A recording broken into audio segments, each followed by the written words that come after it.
que é o mentor desse grupo, de Vicente, que é um médico, né, também ex-médico na Terra, e de André Luiz, para começar o trabalho na crosta. Tá?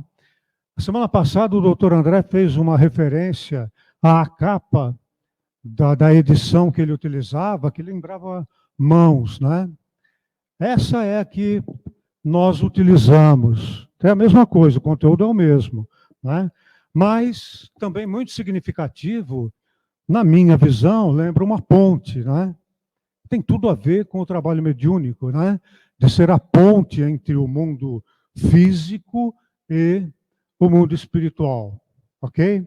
Só um comentário. Nós vamos ver hoje, principalmente dos capítulos 16 a 34, é bastante coisa, né? O posto de socorro de Campo da Paz, a história de Alfredo e de Ismália, defesas contra o mal, alguns tipos de atendimento aos sofredores em Campo da Paz, nesse posto de socorro, o sou procurador, espíritos dementados, espíritos que dormem, pesadelos desses espíritos e o caluniador. São alguns capítulos, né, contidos aqui do 16 ao 34. Vamos falar um pouquinho dos efeitos da oração, tá? Sobre esses sofredores, né? A vida social no mundo espiritual, pincelada disso, mais os ensinamentos de Bacelar, que é um dos responsáveis pelo atendimento aos encarnados, né? Então ele relata a sua experiência e a gente vai tentar trazer um pouco disso. Depois, a caminho da crosta, efetivamente, porque Aniceto, Vicente e André Luiz, eles fazem uma parada nesse posto de socorro de Campo da Paz. Né? Mas aí eles vêm efetivamente para a crosta para começar o trabalho. E vamos falar um pouquinho de um lar humilde, que é, na verdade, uma oficina de nosso lar. É um posto avançado na crosta de trabalhadores de nosso lar. Um lar humilde, na periferia do Rio de Janeiro, mas de uma profundidade espiritual fantástica. Ok? Então vamos lá. A equipe, semana passada, o doutor André terminou relatando a viagem, né? De Aniceto, de Vicente e de André Luiz, saindo de nosso lar e vindo para a crosta. Então, a partir de agora, a equipe chega ao posto de socorro de Campos da Paz. Tá? Uma primeira coisa que André se espanta é que a edificação, vista de fora, lembra um castelo medieval, né? Um castelo da Idade Média, e uma grande muralha de proteção. Ele se espanta nesse primeiro momento. Tá? Aí Aniceto toca uma imperceptível campainha nessa muralha que circunda esse posto de socorro, né? E dois trabalhadores vêm ao encontro deles, abrem uma porta, e André Luiz comenta que é uma demonstração de humildade de Aniceto. Porque se ele estivesse sozinho, seguramente ele transporia aquela barreira, né? Vibratória, mas ele transporia pela sua elevação espiritual. Mas em respeito às limitações de Vicente e de André Luiz, que ainda não conseguiriam fazer, ele toca a campainha e adentram ao posto de socorro de uma maneira normal, vamos assim dizer. Ok? Dentro das instalações, a natureza é amena. Plantações, muita fruta, árvores frondosas, jardins, muitas flores, né, que contrastava violentamente com o que eles viram fora. Um ambiente pesado, rústico, né, nevoento, lamacento, que eles relataram durante a viagem, né? E, importante, a natureza é amena, por quê? Porque ela reflete o estado mental dos habitantes do posto de socorro. Então, nós, com a nossa vibração individual, quando nós nos juntamos, André Luiz explica muito bem isso, né? Nós formamos o que ele chama de psicosfera do ambiente. O que é a psicosfera do ambiente? Nada mais do que o somatório das nossas emanações mentais. Lá, como as emanações eram boas, dentro do posto de socorro, era uma imagem bonita, ok? Eles são apresentados a Alfredo, administrador do posto, que está em companhia temporária de Ismália, sua ex-esposa, quando encarnado, tá? Eles encarnados, né? Ok? Depois a gente vai falar, logo na sequência, sobre a história de Alfredo e de Ismália. Entrando numa grande sala nesse castelo, André Luiz vislumbra uma obra de arte belíssima, né? De Florentino Monat, que é um francês, pintor francês, e o quadro chama Martírio de São Denis. E André Luiz comenta que viu esse quadro, o original desse quadro, né, no Panteão de Paris. E aí Alfredo fala para ele, não, André, você está enganado. O original da obra é essa aqui. Só existe uma cópia tão perfeita quanto possível no mundo físico, porque o artista, em desdobramento, visitou o ambiente, teve contato com a obra e, quando voltou para a sua condição de encarnado, conseguiu reproduzi-la. É o que a gente poderia chamar da inspiração, né? Que é uma coisa que vem de fora, diferente da intuição, que é uma coisa que brota do próprio espírito. A intuição é anímica, né? A inspiração, ela vem de fora. Então, a inspiração para esse quadro foi a própria visita ao ambiente onde ele estava, ok? Aí, Alfredo fala, né, que a região toda está sofrendo grande carga vibratória, tormenta vibratória. Não podemos esquecer, né, que nós estamos em 1944, ok? Quase no final, né, a Segunda Grande Guerra terminou em 1945, pelo menos a parte europeia. Mas, em 1944, muito tormento no mundo. E a gente vai ver um pouquinho para frente. Então, a gente poderia tirar aqui algumas lições. A lição da necessidade da humildade, que Aniceto trouxe. 2 momentos. Lembram quando eles estavam em viagem, que de repente Vicente e André Luiz perceberam que a sua luz, a luz própria de cada um, era perceptível, né? Embora o ambiente fosse de muito sofrimento, não é? E aí o que Aniceto fala para eles? É bom que nós diminuamos a nossa luz. Por quê?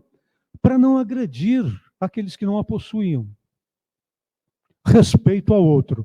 A mesma coisa que Aniceto fez ao adentrar o posto de socorro, né? Tocou a campainha, embora ele, pessoalmente, pudesse transpor aquela barreira vibratória. Mas não fez isso para respeitar a limitação de Vicente e de André Luiz. Lições de humildade. Necessidade de proteção espiritual em todas as circunstâncias da vida. A gente vai ver mais detalhadamente um pouco à frente.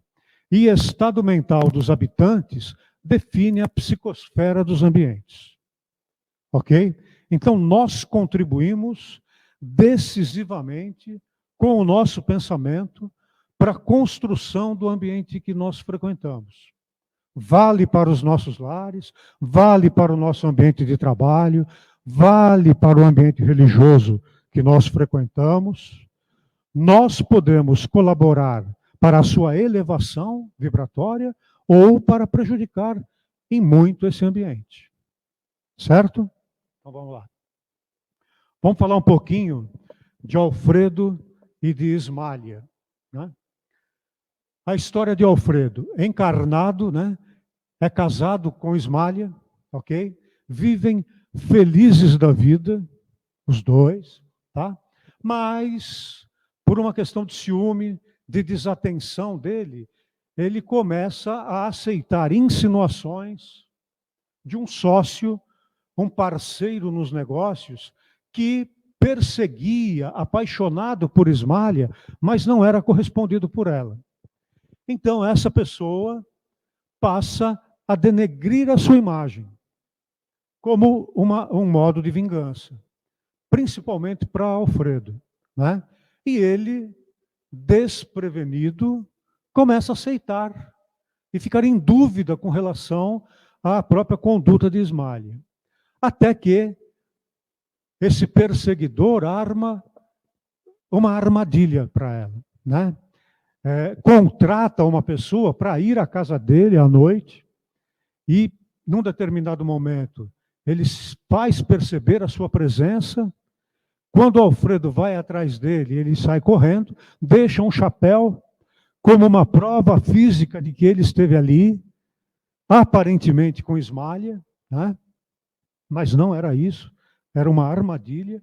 E Alfredo, despreparado, enciumado, aceita, acredita na infidelidade da esposa, tá? A expulsa do lar. Ok? Pega os dois filhos, vão para a Europa. 2 anos depois, Ismália vem a falecer, tuberculosa, resignada. O livro fala em silêncio, nunca reclamou, não é? Vencida pela dor. Certo? História triste, né? Alguns anos depois, esse perseguidor, quando estava agonizando, chama Alfredo, alguns anos depois, e explica a ele o que tinha feito. Aí, Alfredo enfrenta uma situação de arrependimento e de desespero.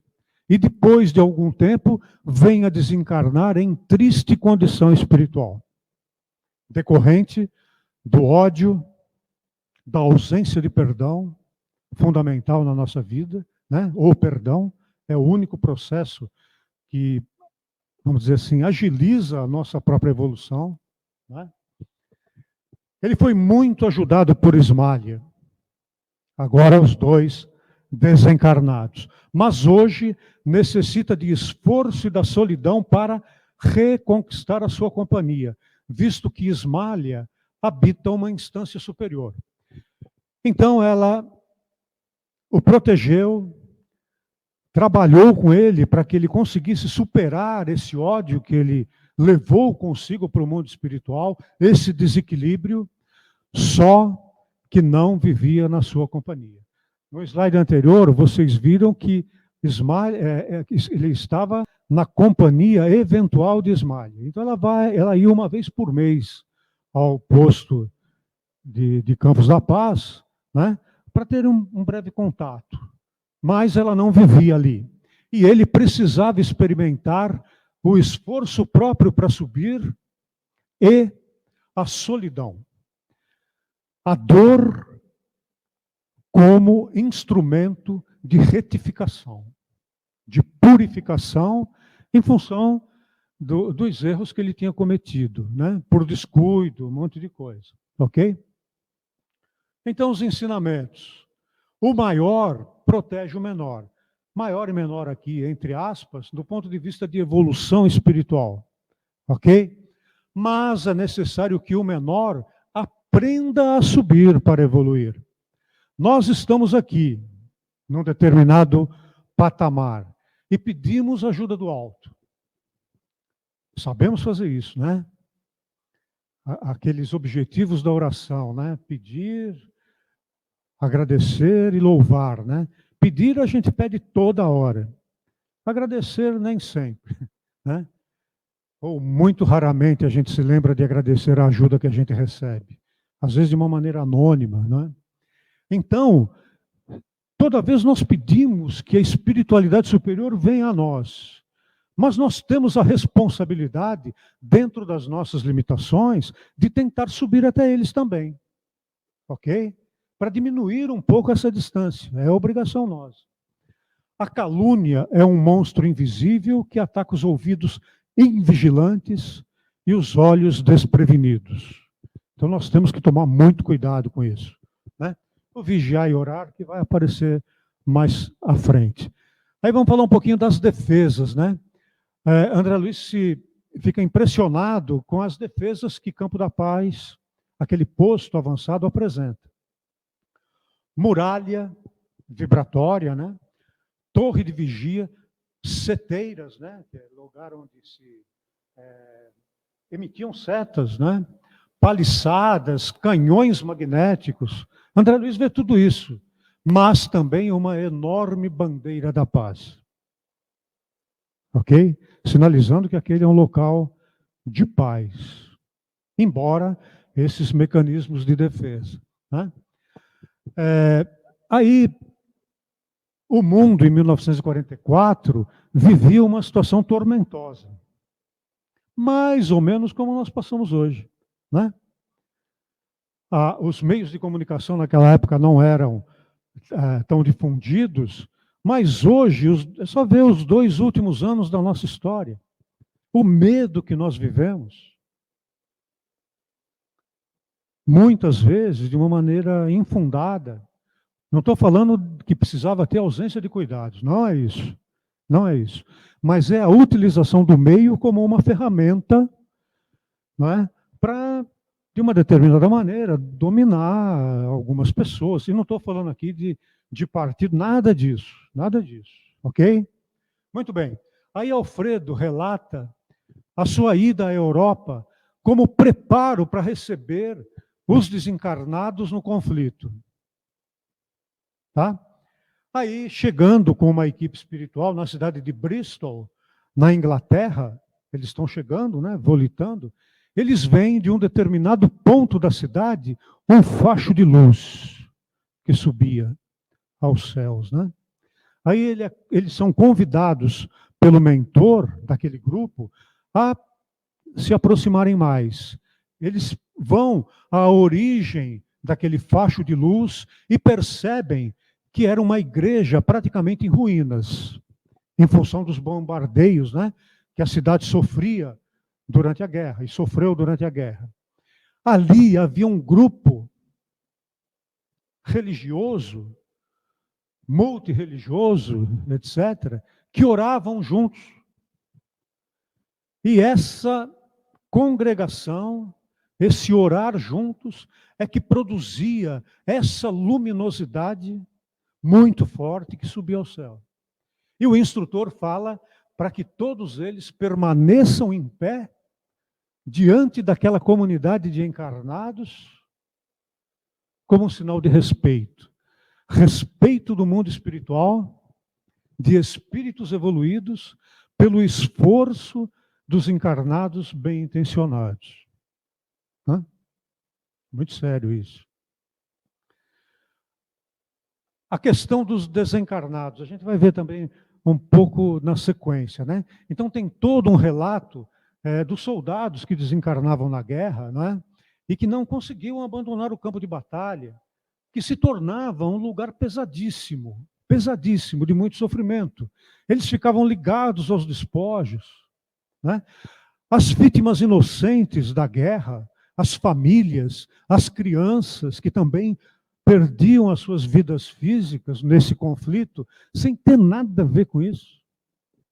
Mas desencarnavam numa situação de sofrimento e permaneciam ali.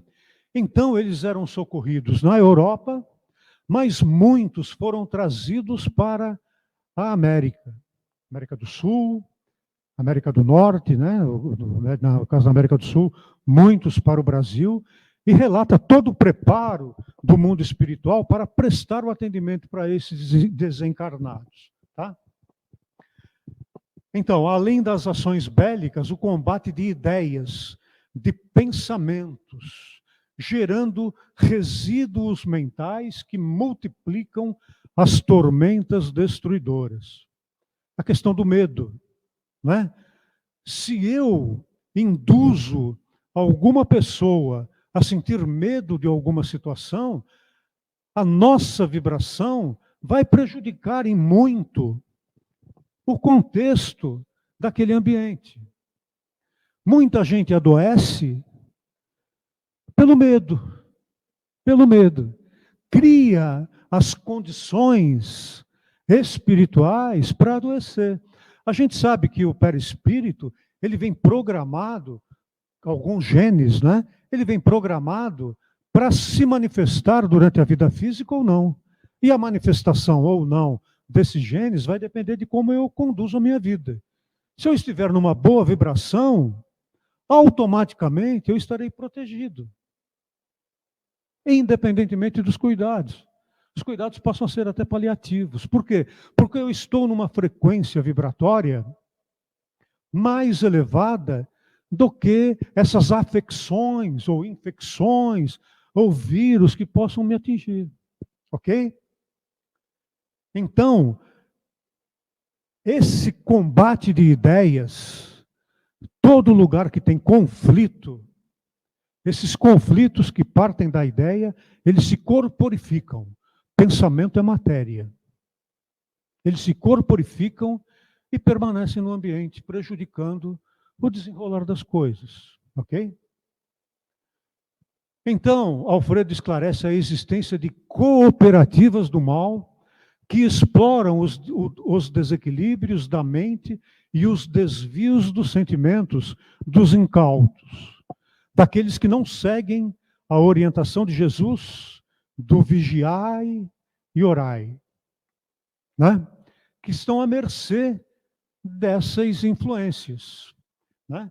As organizações do mal que atacam a instituição, no caso, o posto de socorro, são repelidas com bombardeios magnéticos. Olha que interessante. Que assustam os espíritos perversos, tomados de irracional medo de morrer. Eles estão desencarnados. Ok? Mas a ilusão da morte permanece com eles, o medo de morrer, porque eles têm os corpos espirituais extremamente densos. Eles não creem que estão, entre aspas, mortos fisicamente. Eles não creem. Então eles ficam com medo das defesas, como se eles fossem morrer efetivamente. Ok? Então, ilusão da morte é a mesma ilusão que nós temos, né? A gente sabe que a morte não existe. Existe nós deixarmos a vestimenta corpórea, mas a vida, o espírito não morre, né? Mas nós cremos, muita gente crê na morte, mesmo a gente, né? Em determinados momentos a gente dá uma escorregada, né? Aí ele lembra a lenda hindu da serpente. Vocês conhecem essa lenda? Um sábio hindu estava caminhando por um caminho na Índia, né?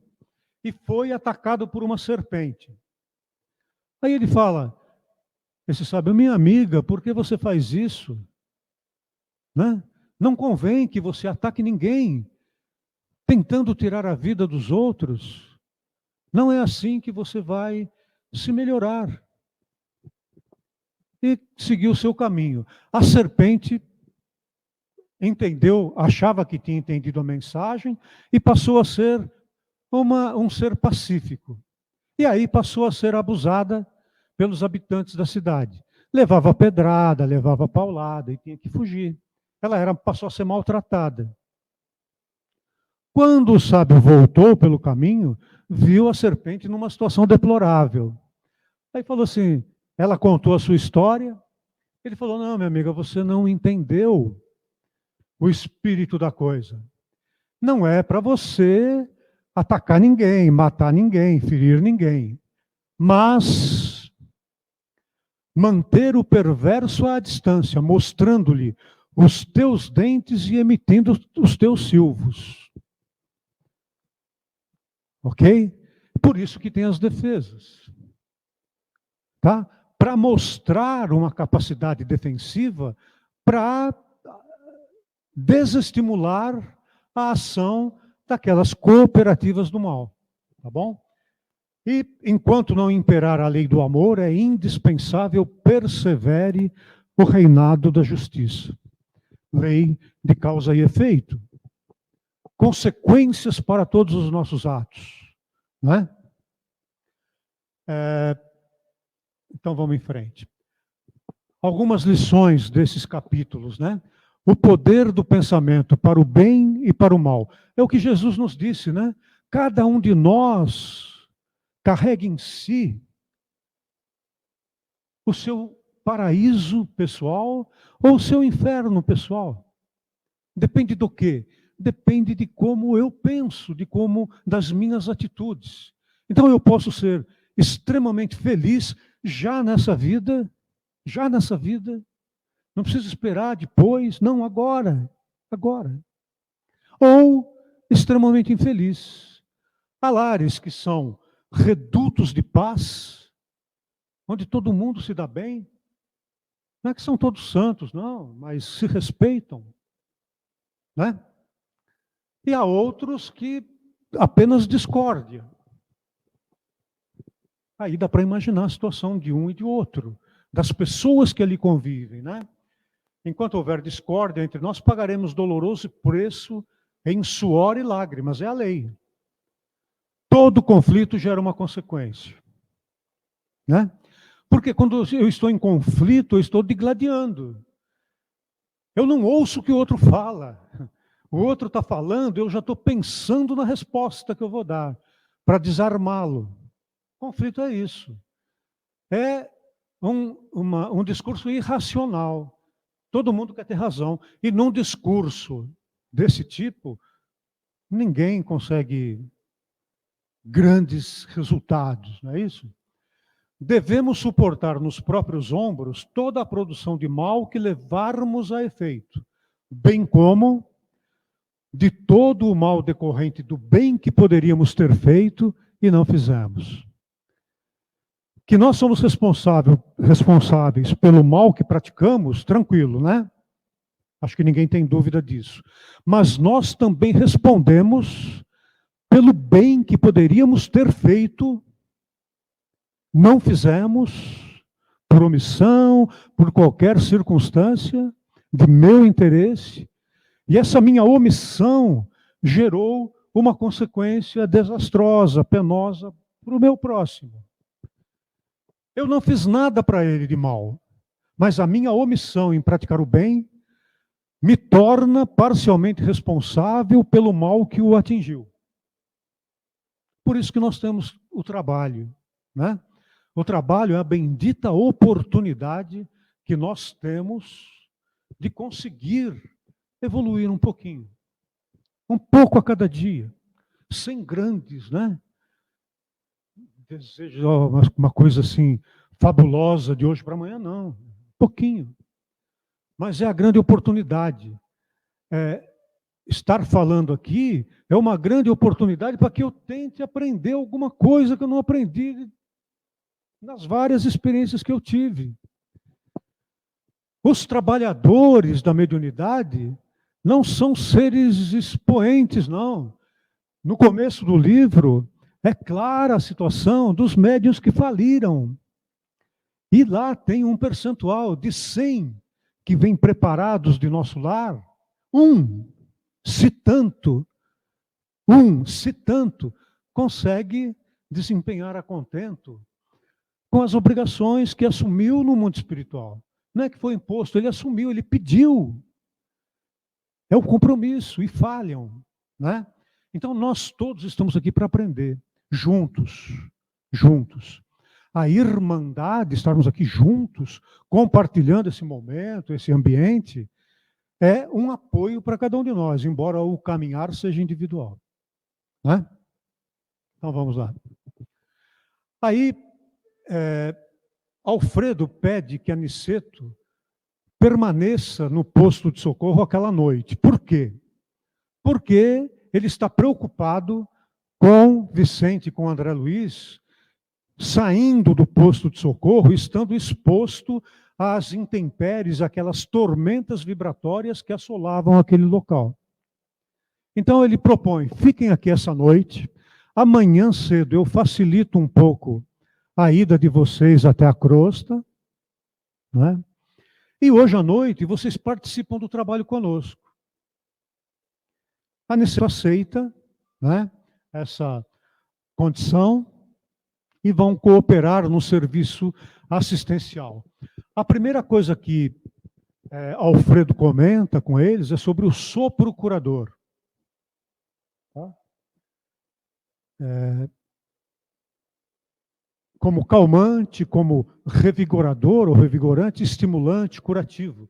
E faz, ante o espanto de André Luiz, ele faz uma referência ao livro de Gênesis, né? Onde, poeticamente, Deus tomou o barro. O que é o barro? O barro é a matéria. Nós, matéria, né? Nosso corpo físico, e soprou o barro. E ao fazer isso, o sopro divino vivificou a matéria. Né? Simbolicamente, é um trecho belíssimo. Belíssimo. E Alfredo comenta, né, que exige esse trabalho, um trabalho curativo nessa linha, exige grande preparação. Né? Necessidade de condições físicas e morais dos trabalhadores. E aí tem uma citação de Aniceto. No plano carnal, toda boca, santamente intencionada, pode prestar apreciáveis auxílios pela palavra, de várias maneiras. Né?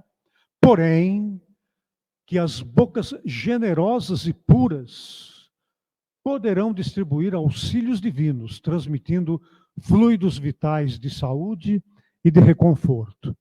Jesus, obviamente não querer comparar, mas Jesus, né, curava de toda forma, com a imposição de mãos, curou os cegos com a saliva dele, né, com sopro, várias formas, né? Então, foram a um pavilhão onde estavam espíritos dementados, que possuíam uma lucidez relativa. Tá? Eram espíritos atendidos nesse posto de socorro. Então, é estudada a condição mental desses espíritos, né, presos aos interesses materiais e que também se julgam na vida física. E o que eles chegando nesse ambiente, muitos vão falar com Alfredo e fazer pedidos triviais. Senhor Alfredo, o senhor conseguiu falar com o imperador sobre as minhas terras? O senhor conseguiu ver para mim aquela condição daquela herança que eu não recebi? Coisas triviais do dia a dia, de encarnados, que eles se julgavam. Né? Então, estavam ali em vastos albergues de quilômetros de extensão, tá? Onde se reuniam centenas de entidades, né? Problemas triviais, etc., herança, reintegração de posse, desentendimentos familiares. E aí Alfredo comenta, né? Eles se julgam prejudicados, mas, no fundo, foram tiranos, lesadores de parentes e assassinos na sua vida física. São lobos em pele de cordeiros, né? Se julgavam prejudicados, mas na verdade eram os grandes agressores. Tá? Teve uma senhora que pediu a Alfredo que autorizasse que ela voltasse para a terra para ajudar os seus filhos. Né? Aí Alfredo discute com ela. Mas de que adiantaria, minha irmã, você fazer isso? Você está desequilibrada. E como é que com esse desequilíbrio você poderá ajudar os seus filhos? Né? Pense bem, não é o momento. Reequilibre-se primeiro. Depois você vai ter a oportunidade de fazer isso por eles. Né? Aí Alfredo comenta, no círculo carnal seriam todos absolutamente normais. No entanto, aqui são verdadeiros loucos para o mundo espiritual. Nós veríamos como normalidade. É o nosso dia a dia, né? A nossa briga diuturna para arrecadar bens. Perdemos a saúde muitas vezes, perdemos a vida familiar, perdemos a saúde, né? Para depois, às vezes tardiamente, gastar tudo que a gente arrecadou para tentar recuperar isso que a gente perdeu por descuido. Então, nós também somos loucos do ponto de vista espiritual. Também somos desequilibrados, né? Quando supervalorizamos as coisas materiais. E não é difícil a gente fazer isso. Ok? Os que dormem nesse pavilhão se encontravam, que é um outro pavilhão, né? Aqueles que perseveraram na negação absoluta da vida após a morte. Né? Os materialistas, não, eu não acredito em nada. Acabou a vida física, acabou tudo. Então eu vou aproveitar agora. A gente tem exemplo desse tipo de atitude até na época de Jesus, né, que eram os saduceus, os seguidores de Sadó, que era uma seita judaica. Olha que interessante, eles acreditavam em Deus, como judeus, mas não acreditavam na vida após a morte, os saduceus. Ora, se eu acredito em Deus, o Deus é o Deus do povo judeu, mas não acredito na vida após a morte, o que eu vou pedir para Deus? Que Ele me beneficie agora. Me proteja dos meus inimigos, me ajude na guerra. Não é isso? Então, nesse pavilhão estão as pessoas que desencarnaram nessa negação absoluta da vida após a morte. Alfredo conta com 80 auxiliares para atendê-los. E naquele dia, naquele momento, eram 1980 doentes, que a gente vai ver. Mostra o auxílio aos que dormem o mau sono, porque esses que estão nessa situação não têm um sono tranquilo, repousante, revitalizante. Não, é um sonho de pesadelos, de sofrimentos, não é? A morte, para eles, né, seria o fim de tudo. Assim acreditam, assim agem. Nós, no mundo espiritual, agiremos exatamente de acordo com as nossas convicções. Se eu crer que eu sou um espírito doente, que levo um corpo espiritual doente, como é que esse corpo espiritual vai estar no mundo espiritual? O que é que eu vou criar para mim mesmo? Um corpo espiritual doente. Né? Então, tudo depende da nossa mente. Depende daquilo em que nós acreditamos. Nós, hoje, agora, nesse momento, nós estamos construindo o nosso amanhã. O nosso daqui a pouco. Para o bem ou para o mal. Então, esses, né, que não acreditavam em nada, para eles não existe nada. Então, eles estão ali dormindo de uma maneira atormentada. Nesse local é utilizada sinalização luminosa para não prejudicá-los. Ok? Então, alguns detalhes. Tem 1980 desencarnados nessa condição. Esses 1980, assistido por esses 80, se a gente fizer a conta, dá 24 doentes para cada atendente, bastante trabalho, né? Eles recebem alimento e medicação uma vez por dia. Ok? Alimento físico mesmo. Eles têm um corpo espiritual denso. um tipo de soro, alguma coisa assim. E também alimento espiritual, medicação. Tá? Desses 1980, 400 captam alguma coisa do auxílio vibracional, dos passes e etc. Apenas 2/3 desse recebem os passes magnéticos. Quer dizer, dá 100 e pouco aqui, 130, qualquer coisa assim. E pouquíssimos recebem o sopro curador. Então, vejam bem, a espiritualidade, ela é muito cuidadosa na maneira de nos atender. Eles não vão além da nossa capacidade atual de receber. Eles respeitam os nossos limites, ok? Pesadelos dos que dormem. Aniceto fala, este sono é a avançada imagem da morte para aqueles que desencarnam numa situação de desequilíbrio. Né? Para quem está bem, tranquilo. Né? Mas para quem está desequilibrado, esse tipo de sono representa como será a morte, né? Para todos nós, se não tomarmos cuidado. Né? Fala da inflexibilidade do tribunal da consciência, das culpas para aqueles que não conseguem exercitar o perdão para o outro e o perdão para si mesmo, o auto-perdão.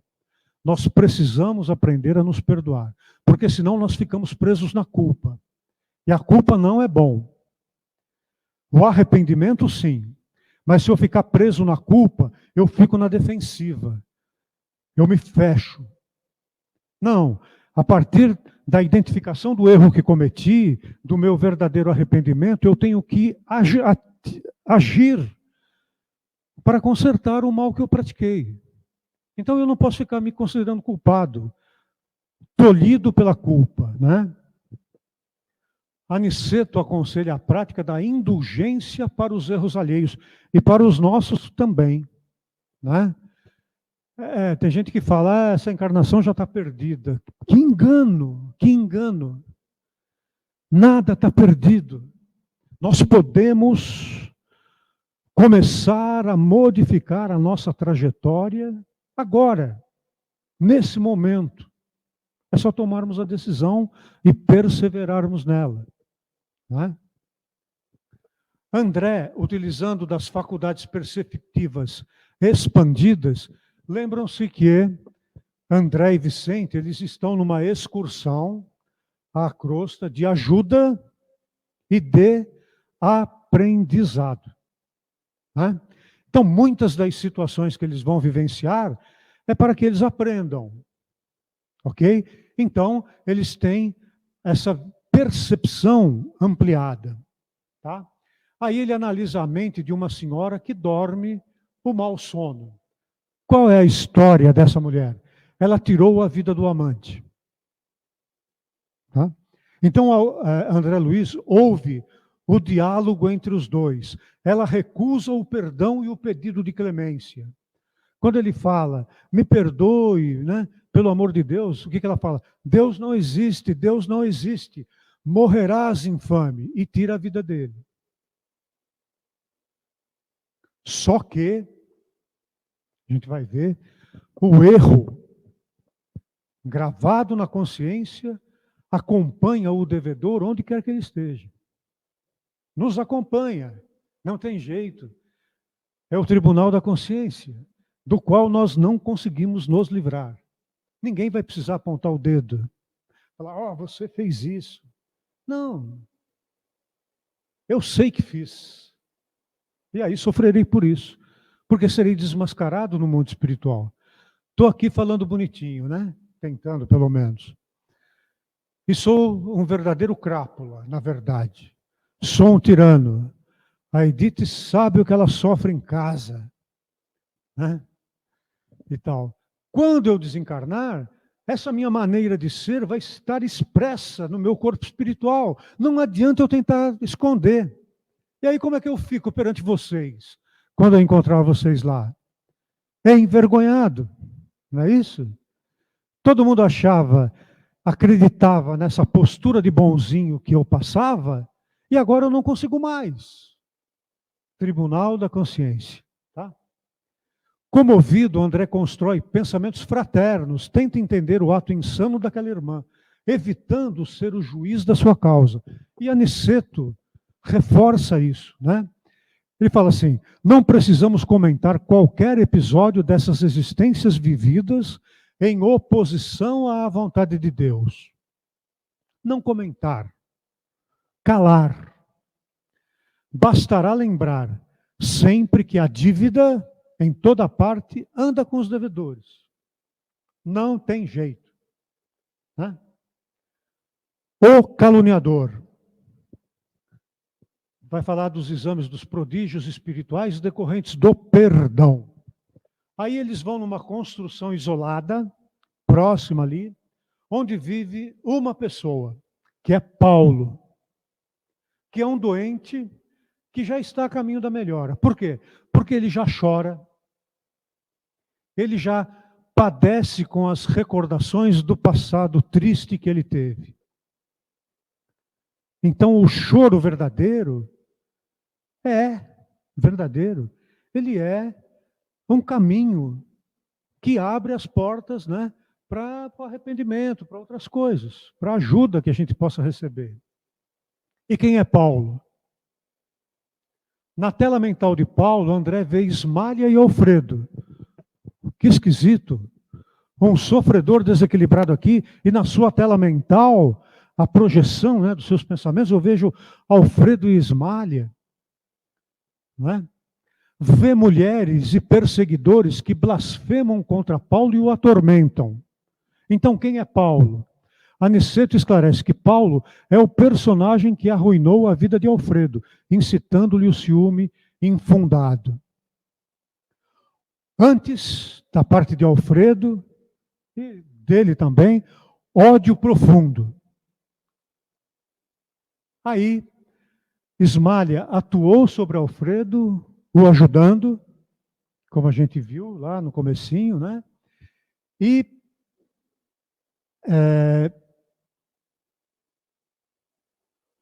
Alfredo, com essa ajuda, num processo longo, acaba perdoando a Paulo.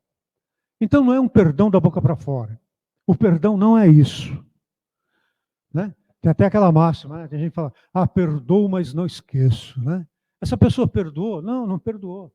Até porque esquecer não tem nada a ver com perdão. Esquecer é um ato de memória. Perdoar é um ato de reciprocidade. É devolver o mal que eu julgo que recebi do outro com bondade.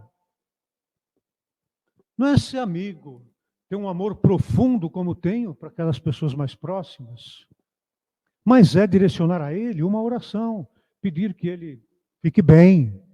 É um processo, às vezes longo. E Paulo foi perdoado por Alfredo, né?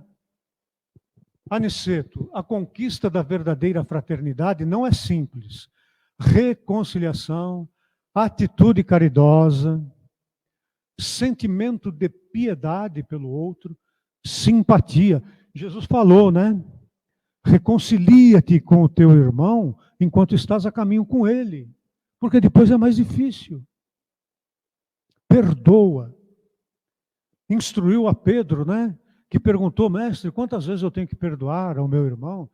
70 vezes, 7 vezes, quer dizer, quase que infindáveis vezes, na verdade. E teve um momento que Chico perguntou também para Emmanuel, e Emmanuel falou, e tem um complemento, é 70 vezes, 7 vezes a cada pessoa que nos ofende. Não é? Então, é perdoar sempre, esse é o ensinamento. Né? Então,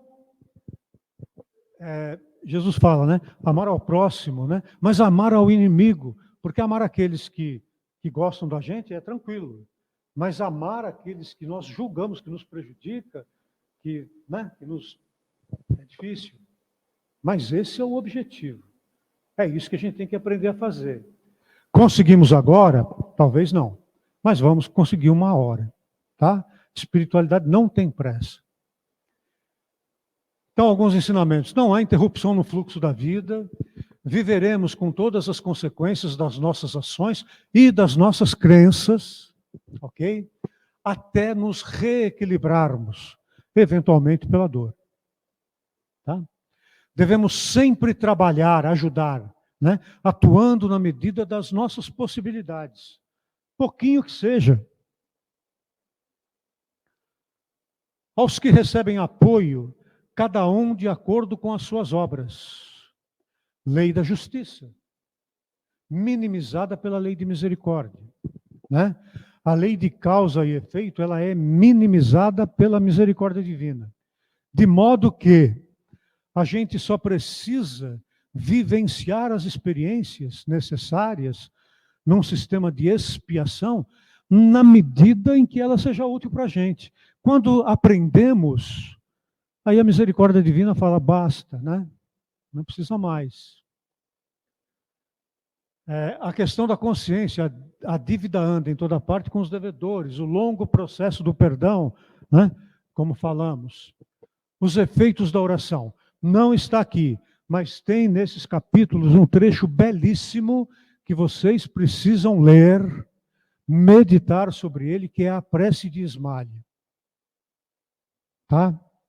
Belíssima, belíssima. Ok? Então, fala do efeito intercessório da prece. É válido orar pelo outro? É válido, sim. É válido. O outro vai receber na medida do merecimento dele. Mas, no mínimo, o nosso pensamento caridoso para o outro chegará a ele como uma brisa suave, como um abraço que ele não consegue identificar. E será útil. Né? Durante a prece, Alfredo pede que todos repitam mentalmente as palavras, né, de Ismália. Essa é a verdadeira corrente. Não é física. Não adianta dar mão, bonitinho, vamos rezar junto aqui, todo mundo dá a mão, mas um não pode olhar para o outro. Adianta. Essa corrente, Kardec nos ensinou, né? A espiritualidade nos ensinou, ela não existe.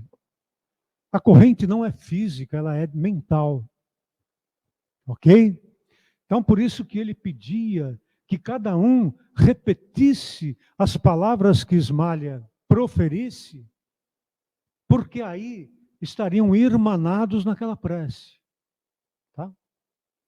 André descreve a intensidade de luz que cada um dos trabalhadores emite enquanto a oração é proferida. A bênção vem do alto em igual intensidade para cada um de nós. Vamos pensar que nós somos trabalhadores. Então nós somos cristais, um espelho de cristal. Em tese, com todas as condições de refletir a luz que vem do alto. Porque nada é nosso. Nós retransmitimos apenas. Então, se o meu espelho espiritual está polido, eu consigo transmitir numa boa quantidade. Agora, se ele está embaçado, ou se ele está sujo, a luz do alto chega, mas eu não consigo transmitir. A minha capacidade de trabalho está prejudicada pelas minhas deficiências. É isso que ele está dizendo aqui. Cada um transmite, né, de uma maneira diferente. Tá? Aniceto fala o seguinte, na prece encontramos a produção avançada de elementos força, matéria, que pode ajudar o outro, matéria mental. Tá? Eles chegam da providência em quantidade igual para todos, os que se deem ao trabalho, né, divino da intercessão, mas cada espírito tem uma capacidade diferente de receber e de transferir. As pessoas que vêm aqui, vamos falar o exemplo aqui da casa, às terças, quintas ou sábados e tal, e são atendidas com o passe, cada uma delas vai receber de uma maneira diferente, dependendo da sua abertura para receber a ajuda. Ok? Então vai depender de cada um, né? E fala dos efeitos da prece intercessória nos desencarnados adormecidos. Vem agora. Durante a oração de Ismário, o ambiente se ilumina com claridade suave. Flocos de luz partem dos que a acompanham e caem sobre os corpos inanimados, daqueles que dormem, né? A claridade se expande em espetáculo prodigioso. Bolhas de luz são dirigidas aos irmãos dormentes. E o que acontece com esses irmãos? Alguns se movem, estão lá estáticos, né? Como numa situação de catalepsia. Mas alguns se mexem, uns poucos, em função desses flocos de luz que estão caindo sobre eles, né? Outros gemem, incomodados de alguma maneira. 2 se levantam assustados e demonstrando não entenderem o que está acontecendo, fogem enlouquecidos daquele ambiente. 2 dos 1980 que eles estavam atendendo, né? Aí André Luiz tem um intuito a tendência de querer ajudar esses 2, né? Vou atrás deles. E Alfredo, não, André, deixa. Eles não estão em condições de serem esclarecidos agora. Eles não conseguirão ultrapassar as barreiras vibratórias. E no momento adequado, eles voltarão e serão atendidos adequadamente. Tá? Então, André tenta ajudar e tal, né? E no momento adequado eles serão atendidos. Aí, uma observação de Aniceto. Deus concede a força do auxílio aos que pedem, em porções iguais, mas cada um, no caso dos trabalhadores, espalha de acordo com as suas possibilidades. A questão do espelho, né? E colaboração individual. E cada atendido receberá de acordo com a sua necessidade e com o seu merecimento. Então, é variável para cada um, tá? Alonso, que é um trabalhador do posto, pede a Alfredo a oportunidade de visitar o seu lar para ajudar os seus filhos que estão também em desequilíbrio. Antes, o pedido foi de uma atendida, ok? Que Alfredo falou, irmã, você está desequilibrada, você não conseguiria ajudá-los. Agora, é um trabalhador, né? Mas é negado essa visita aos familiares. Como lá em nosso lar, vocês lembram, foi negada a André Luiz por muito tempo. E quando ele foi, ele se desequilibrou no primeiro momento, né? É negada, considerando ser necessário ampliar a separação até que o ambiente doméstico se harmonize por si mesmo.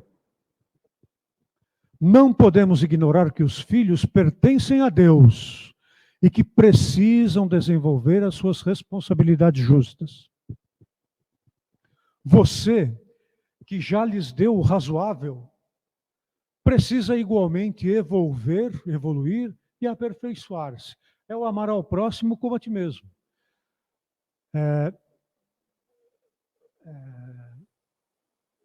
Tem uma palestra, né, que o expositor fala assim, nessa questão, né, de você se preparar primeiro, a questão, você está num avião que a cabine se despressuriza, caem as máscaras de oxigênio, e você está viajando com uma criança.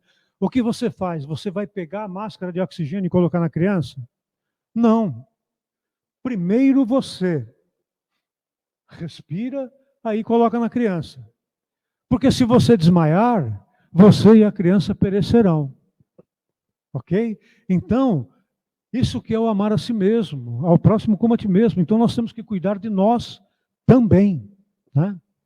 Aí ele fala aqui das responsabilidades justas. Você já fez a sua parte, meu irmão. Se tranquilize. Se tranquilize. Porque é justo que eles façam a parte deles. Já receberam ferramentas para isso, né? é informado do caso de um irmão que foi intempestivamente autorizado a visitar os familiares e que se desequilibrou de tal forma que não voltou, vencido pelo sentimento doentio. Fraternalmente, explicou a Alonso que ainda não era o momento. E entendeu, né? Então, ensinamentos, a capacidade de receber e distribuir é diferente para cada um. A responsabilidade dos pais, os limites da intercessão. Se o nosso filho sucumbe e nós, na condição de pais, atuamos no limite da nossa possibilidade, a responsabilidade é deles. Agora, se nós não atuamos efetivamente como educadores e eles se perdem, parte da responsabilidade deles é nossa. Uma parte é deles e uma parte é nossa. Ok? Então, a responsabilidade dos pais aqui vai até o limite da sua possibilidade. Se eles foram no limite, tranquilize o coração. Tá? Há tempo para tudo debaixo do sol. Isso é uma frase de Eclesiastes, né? Tempo de sorrir, tempo de chorar, tempo de plantar, tempo de colher, tempo de avançar, tempo de recuar, para tudo, né? Então, Aniceto fala, os voos de grandes alturas pedem asas fortes. Façamos o bem sem qualquer ansiedade. Plantemos, mas a germinação, o crescimento e o resultado, a frutificação, é obra divina. Não é nossa. Né? No capítulo 44 desse livro, Os Mensageiros, tem uma passagem belíssima de ensinamento de Aniceto a André. Quando ele fica amargurado pela falta de resultado do atendimento a alguns irmãos, e Aniceto fala, André, serve e caminha, passa, né? Nem se deslumbrar pelo resultado conseguido, nem se abalar pelo que não conseguiu. Cada um na sua hora, tudo a seu momento. Vida social no mundo espiritual. André também fica abismado, né? Vou falar rapidamente aqui e ver alguns dos ensinamentos. André relata, depois de todo o trabalho que eles fizeram, a chegada de Bacelar, da sua esposa, da sua filha Cecília e de Aldonina, que é uma sobrinha deles. Esse grupo familiar vive em Campos da Paz e vieram fazer uma visita social a Alfredo e a Ismália. Chegam numa carruagem puxada por cavalos. Animal no mundo espiritual. A gente sabe, por ensinamentos, né, por informação, que o animal reencarna muito rapidamente. Bate lá e volta. Porque eles não espiam, né? Eles não têm responsabilidade pelos seus atos. Eles não têm a razão, eles agem por instinto. E o instinto não ocasiona a eles agravantes. Então eles voltam rapidamente. Mas tem animais lá também, né? Então, a vida social, a visita de Bacelar, chegam em carruagem. Bacelar é o chefe de turmas de assistência aos irmãos do círculo carnal, tá? Então, André e Vicente solicita que ele compartilhe algumas experiências. Então, uma delas é indispensável aprender a servir e passar adiante. Nem se deslumbrar pelo resultado. O meu trabalho é importante. Sem eu não aconteceria nada, né? Eu sou importante. Não, vá em frente, caminhe, André, caminhe. E nem se agoniar pela falta de resultado também. Eu faço o que eu posso. Se o outro responder, é questão do outro, não mais minha, né? Dominar as expectativas. E aí, quando Bacelar soube que Vicente e André eram ex-médicos terrenos, faz uma comparação, um paralelo entre os doentes da carne e os doentes do espírito. Porque, na verdade, nós sabemos que não existe apenas doentes da carne entre os encarnados. A doença, ela se origina no espírito.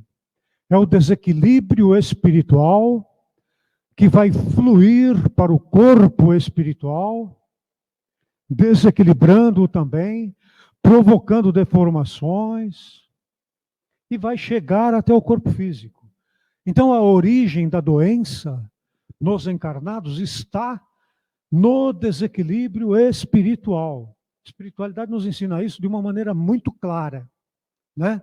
Então, não adianta tratar o corpo físico se eu continuar desequilibrado mentalmente. Ok? Então, os encarnados não valorizam muita coisa da própria medicina espiritual, né? Fogem à primeira melhora. A gente vê isso toda hora.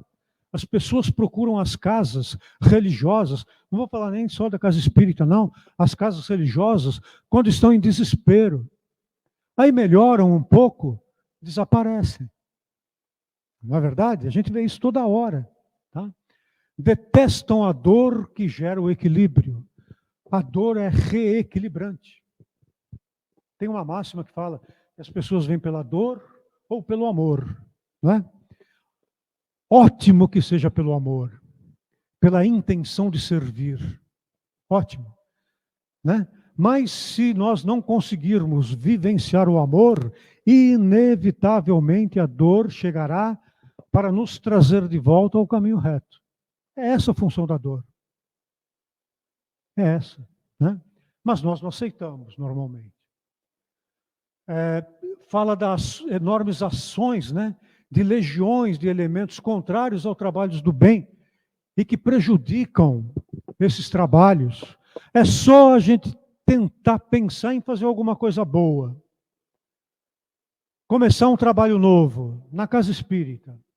Começam a acontecer coisas na nossa vida. Nós não estamos isentos da perseguição. A tentativa de prejudicar a nossa ação vai existir. Qual a diferença? É que nós também estaremos protegidos pelos nossos irmãos espirituais. Mas a ação do mal, ela é incessante. Novamente, o vigiar e orar. E se não nos atinge diretamente, vai atingir os nossos pontos fracos. Vai atuar nos nossos familiares, nas pessoas que a gente gosta, para nos desequilibrar. É o marido que não aceita que a esposa trabalhe. Nós vamos ver alguns exemplos aqui, né? Fala do desculpismo dos encarnados e dos desencarnados, né? Que reencarnam, aí que no caso dos encarnados, né? Para cooperar e se acomodam ou retrocedam. Ele vai dar alguns exemplos.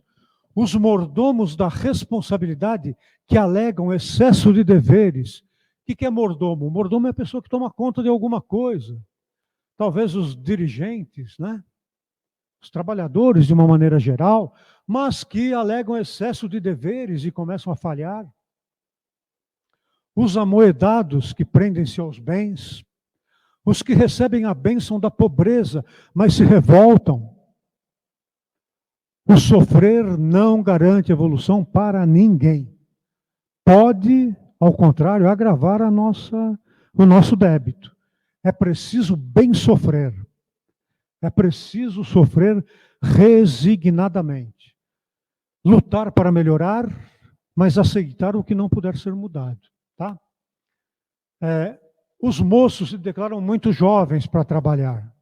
Depois, os idosos confirmam-se inúteis. Não, eu não consigo mais. Deixa para outro. Deixa para outro. Eu já fiz a minha parte. E acabam, ainda tendo muita coisa para oferecer, se afastando. Os casados alegam a presença da família, que dificulta. Os solteiros lamentam a ausência da família. Desculpismos para deixar de cumprirmos as nossas obrigações. Cecília informa a André que já visitou o nosso lar como premiação, né, pelos trabalhos que ela já realizou. E fala da diferença de nosso lar e Campos da Paz. Basicamente é a seguinte: os atendidos de nosso lar, eles vivem num ambiente altamente protegido. Campos da Paz também né? Mas são espíritos que sofrem, são espíritos sofredores. que já estão a caminho da melhora e conseguem absorver um pouco da ajuda que recebem, tá? Em Campos da Paz é diferente. A maioria dos espíritos que está sendo ajudada lá não é de espíritos sofredores, mas é de espíritos ignorantes ainda e espíritos que se revoltam, são obsessores. Percebem a diferença? Em nosso lar, espíritos sofredores. Em Campos da Paz, que está mais próximo da crosta, espíritos mais rebeldes. Ignorantes no sentido de desconhecer, né, o bem, obsessores, perversos. Né? Informa que o senhor Bacelar foi socorrido em Campos da Paz há meio século, adquirindo progressivamente a condição atual de trabalhador. Depois atraiu, com as suas vibrações de amor, a esposa, a filha e a sobrinha, quando desencarnaram. Né? Então, nós vamos encontrar os nossos parentes quando desencarnarmos? Depende. Se estivermos na mesma frequência vibratória deles, sim. Se não estivermos, acontecerá, para ficar no exemplo de André Luiz, que não viu por muito tempo a sua mãe. Depois de algum tempo, a mãe veio visitá-lo, mas ela habitava outra dimensão. Né? Então, se nós temos na nossa família espíritos muito evoluídos e nós ficamos para trás, quando nós desencarnarmos, nós não os veremos. Até conseguirmos nos reequilibrar e conquistarmos o direito da companhia. É o que acontece com Alfredo e Ismália. Né? Aldonina fala que a sua irmã, né, se casou em Campos da Paz. Nos episódios lá de Nosso Lar, André comenta, né, de Dona Laura, a história de Tobias, que vivia no ambiente lá com duas ex-esposas, uma espiritual e a outra que foi por uma conveniência momentânea, material, e que viviam harmoniosamente.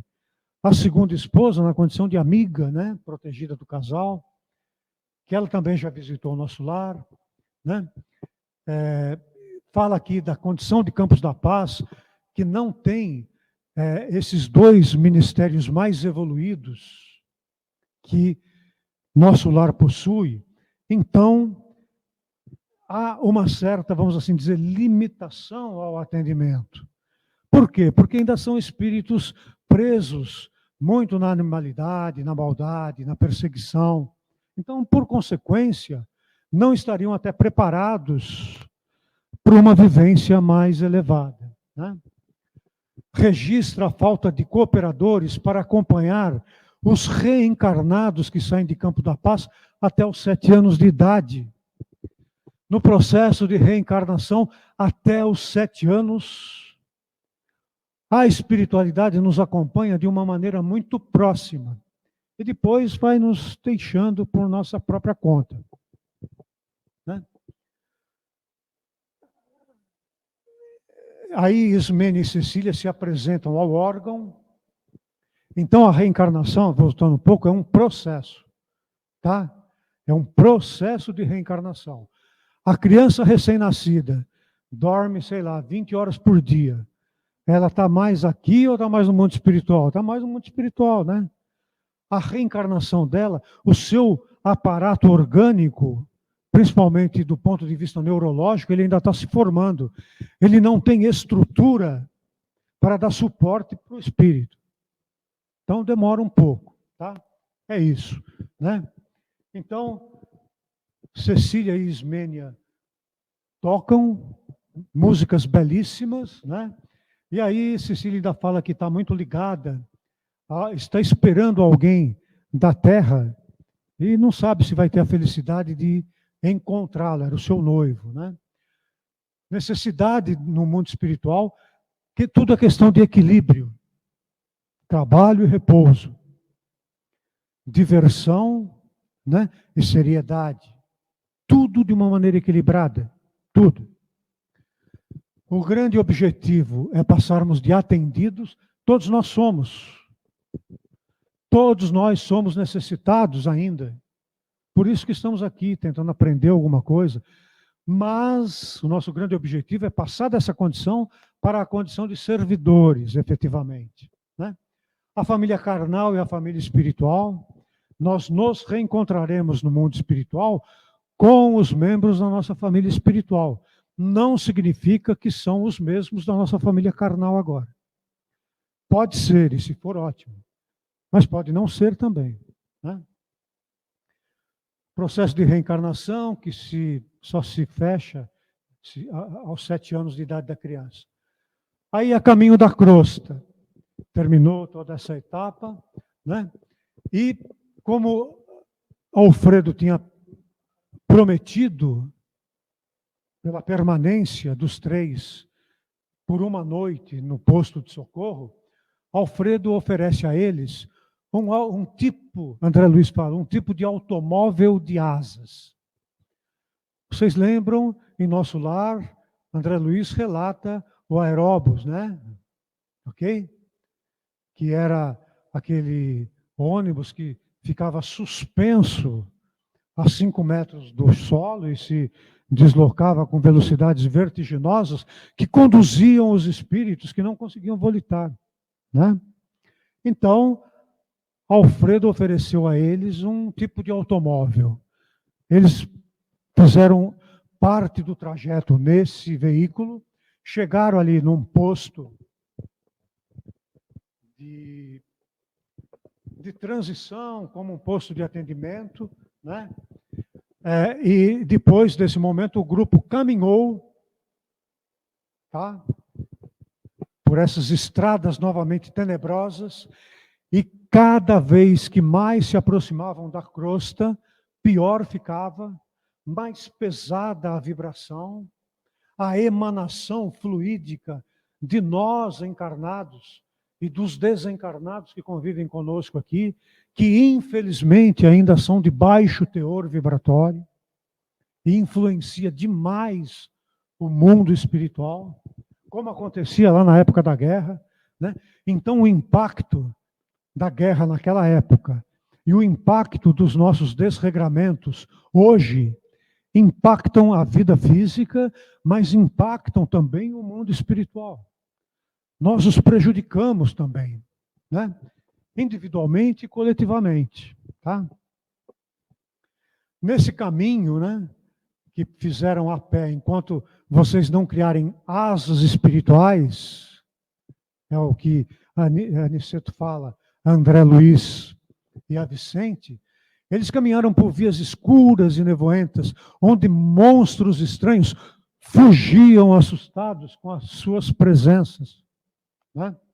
Eles se assustavam, mas aqueles habitantes daquele ambiente sofrido se assustavam com eles também, não estavam acostumados, né?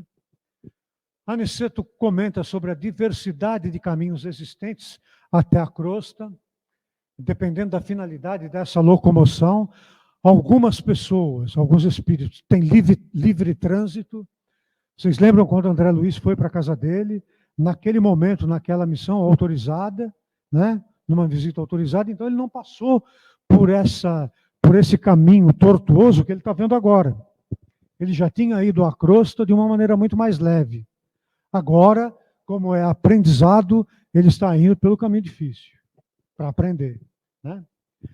Próximos à crosta utilizam a volitação e em 4 horas chegam à cidade do Rio de Janeiro. Alguns ensinamentos. Próximos à crosta, é maior a influência das emissões vibratórias da humanidade encarnada e desencarnada, geralmente ainda de baixo teor, né? Influenciação constante, necessidade de vigiar e orar. Tá? Por quê? Quando eles chegaram à cidade do Rio de Janeiro, né, eles observavam grupos de espíritos sombrios abraçados aos encarnados que vagavam pela rua. E, né, envoltos em sombras, e que o grupo de desencarnados era muito maior do que o de encarnados. A gente sabe, por informação do mundo espiritual, que ao redor da Terra, para cada encarnado, existe 4 ou 5 desencarnados. Então, se estamos nos aproximando de 8 bilhões de seres encarnados no planeta, tem cerca de 40 bilhões esperando essa oportunidade. E tem gente que fala que essa reencarnação já foi. Quantos espíritos anseiam por essa oportunidade? Quantos? Então, nós não temos o direito de desperdiçá-la. Não temos o direito de fazer isso. Nós temos que lutar para evolver, né, para evoluir, como eles falam, e para sermos instrumentos, mesmo que pequenininhos, para aqueles que convivem conosco. Né? Esse é o objetivo da reencarnação. Compartilharmos as coisas, nos relacionarmos com os outros. Tá? André e Vicente sentem enorme dificuldade para respirar. Por quê? Porque o ambiente aqui é extremamente pesado, denso. E aí, Aniceto recomenda bom ânimo e também comenta sobre a dificuldade dos trabalhadores de esferas mais elevadas quando vêm aqui para nos ajudar. Eles sofrem toda essa influência. Não é? Mas resignadamente executam a sua missão. Tá? Aí o grupo chega a uma residência humilde na periferia do Rio de Janeiro, que é o lar de Isabel. Tá? Quem é Isabel? Isabel é viúva de Isidoro e ela mora ali nessa residência humilde com os filhos, e essa residência humilde representa uma oficina da colônia Nosso Lar. Um casebre, praticamente. Eles viviam em extrema penúria material, não tendo muitas vezes o que comer. Uma frugal refeição diária e olhe lá. Sujeitos às vicissitudes. Não há privilégios no mundo espiritual. Nós temos que passar pelas experiências que temos que passar. Passaremos por elas, né? Mas esse lar humilde estava iluminado por clarões espirituais, protegido por vigoroso sistema vibratório de vigilância. Os espíritos que vinham à crosta para desempenhar as suas funções pernoitavam, utilizavam o lar de Isabel como um posto avançado de nosso lar. Era uma extensão na terra, na crosta de nosso lar. Quantos lares são assim? E quantos lares deveriam ser, mas que nós não atuamos como Isabel? Né? Bom, esse grupo, né, Aniceto, Vicente e André, são recebidos pelos colaboradores espirituais que ali se abrigam. Isidoro, que é desencarnado, ex-marido de Isabel, é quem coordena os trabalhos do lado espiritual que ali ocorrem. E fala um pouco do surgimento dessa oficina. Né? Ele informa que Dona Isabel desperta, tem visão espiritual parcial. Ela percebe, no estado de vigília, 5% do que ocorre ali. Por quê? Como proteção a ela. Tá? E contatos maiores, ela efetua em desdobramento.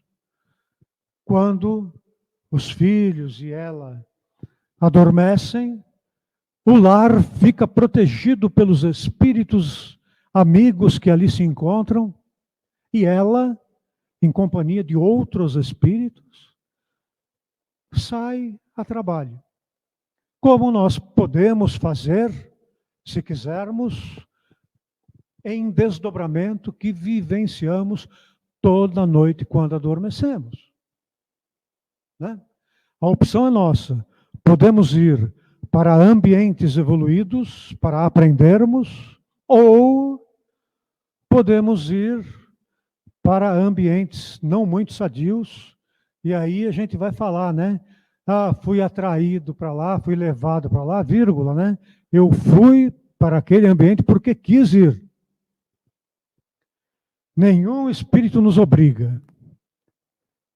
As situações acontecem apenas por afinidade, quando eu dou brecha para que elas aconteçam. Então, para encerrar, algumas lições, né? A proteção do alto nunca nos falta em todos os momentos e circunstâncias. Nunca nos falta. Né? A boa vontade é condição inicial primordial para o servidor. Aniceto fala para André Luiz, quando ele duvida da sua própria capacidade de atender, Aniceto fala para ele, como não, André Luiz? Ele fala, terei condições, Aniceto? Aniceto fala para ele, como não, André? Ao trabalhador basta a boa vontade, sincera, porque o resto a espiritualidade supre. Mas também, né, nós não podemos esquecer, e é uma fala de Aniceto, que a eficiência do auxílio necessita de educação persistente, uma questão de equilíbrio. Não estou falando de curso, não, hein? Estou falando às vezes, de autoeducação. Pode ser de curso também. Mas o curso em si não adianta nada se eu não colocar em prática aquilo que eu estou aprendendo. Né? Pode, às vezes, até dificultar um pouco as coisas para nós. Porque Jesus falou, né? A quem muito é dado, muito será cobrado. E nós não poderemos alegar ignorância para não termos cumprido as obrigações que assumimos livremente antes de reencarnarmos. Né? Não poderemos alegar ignorância. A importância dos lares e das famílias, que são criações divinas, para nós exercitarmos o amor com os nossos próximos, mais próximos. Instituições atacadas de uma maneira violenta hoje em dia. Quantos pregam a destruição, o fim da ligação do matrimônio, o fim dos lares, colocar as crianças sob a tutela do Estado? Isso não vai acontecer, porque o lar e a família são criações divinas. Então nada acontecerá sem a permissão de Deus, sem a permissão de Jesus. Poderemos ser atacados quanto for, mas os prejuízos têm um limite. O nosso livre-arbítrio, ele é limitado. Quando extrapolarmos, vamos falar, basta. Né? Então, não nos preocupemos. Sigamos a nossa caminhada em paz, né? Com tranquilidade, fazendo o pouco que pudermos. A espiritualidade conhece as nossas limitações, todas elas, e valorizam imensamente o nosso esforço. Tudo o que fizermos de boa vontade encontrará eco da espiritualidade e esse trabalho frutificará para aqueles que estão ao nosso lado, que indiretamente possam ser atendidos, mas principalmente para nós mesmos, que somos os maiores necessitados da misericórdia divina. Nós, os trabalhadores. Né? Então, quando a gente fala, eles, os espíritos inferiores, não são eles, somos nós os espíritos inferiores. Nós temos muito a evoluir, muito a aprender, muito a caminhar. Que a espiritualidade amiga esteja conosco nessa caminhada. E que Jesus estenda sobre cada um de nós, sobre os nossos lares, sobre as nossas famílias, sobre os nossos ambientes de trabalho, a sua capa protetora, o seu manto protetor. Que possamos todos nós regressarmos em paz, em tranquilidade para os nossos lares, e que nesses ambientes, ajudados pelos nossos amigos espirituais, possamos ser o ponto de equilíbrio e um foco de luz que os ilumine. Que assim seja, graças a Deus. Muito obrigado a todos. Espero que tenha